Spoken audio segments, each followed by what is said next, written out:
ग्रामस्थांच्या अंगावर गाडी घालून अवैध दारू विकणाऱ्याची केली मजल। दहशतीने घाबरलेल्या गावकऱ्यांनी केली घोटी पोलीस ठाण्यात तक्रार। मोटारसायकलवरून अवैध दारूची वाहतूक करताना अपघात झाल्याने झालेल्या दारूच्या नुकसानीत मनात राग धरून अवैध दारू विक्रेत्याने आपले साथीदारांच्या टोळक्यांच्या सहाय्याने खोडाळा येथे गंभीर जखमी असलेल्या गावातील एका युवकाला जबर मारहाण करून तरीही अवैध दारू विकणाऱ्याचा राग शांत न झाल्याने मनात राग धरून त्याने चक्क संपूर्ण गावात दहशत निर्माण करण्याचा प्रयत्न केला। या गाडीखाली गावातील एकतरी माणूस मी मारून टाकीन अशी धमकी देत तो होता।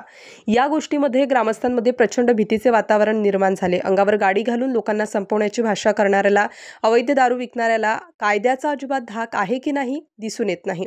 घोटी पोलीस ठाण्याच्या अंतर्गत येणारी ही घटना। या घटनेत श्याम सोमनाथ बोढारे राहणार हुंब्याची मेट तालुका त्र्यंबक जिल्हा नाशिक हा युवक गंभीर जखमी झालेला असून त्याच्यावर घोटीच्या खासगी रुग्णालयात उपचार सुरू आहेत।